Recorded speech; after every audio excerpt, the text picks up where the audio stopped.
زدني علما.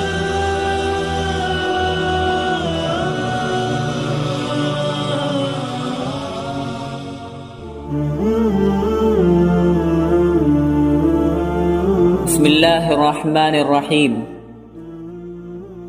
نبی صلی اللہ علیہ وسلم کا فرمان ہے: اذا رأيتم هلال ذي الحجة وأراد أحدكم أن يضحي فليمسك عن شعره وأظفاره. جب ذی الحجہ کا مہینہ شروع ہو جائے اور تم میں سے جو قربانی کرنے کا ارادہ کرے تو اپنے بال اور ناخن نہ کاٹے. صحیح مسلم حدیث نمبر 1977. نبی صلی اللہ علیہ وسلم کا فرمان اس طرح ہے: افضل ایام الدنیا ایام العشر. دنیا کے افضل دنوں میں ذی الحجہ کے ابتدائی 10 دن افضل دن ہیں. صحیح الجامع حدیث نمبر 1133.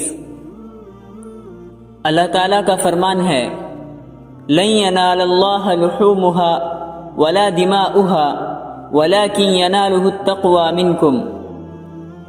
اللہ تک تمہاری قربانیوں کا گوشت یا خون ہرگز نہیں پہنچتا بلکہ تمہارا تقوی پہنچتا ہے. سورۃ الحج آیت نمبر 37. نبی صلی اللہ علیہ وسلم کا فرمان ہے: اعظم الایام عند اللہ یوم النحر ثم یوم القر. اللہ کے نزدیک سب سے عظیم دن یوم النحر یعنی قربانی کا دن اور یوم القر یعنی منا میں حاجیوں کے ٹھہرنے کا دن ہے. صحیح الجامع حدیث نمبر 1064. نبی صلی اللہ علیہ وسلم کا فرمان ہے: من کان له سعة ولم يضحِ فلا يقربن مصلانا. جس کو قربانی دینے کی گنجائش ہو اور وہ قربانی نہ دے تو وہ ہمارے عیدگاہ میں نہ آئے. صحیح ابن ماجہ حدیث نمبر 2549.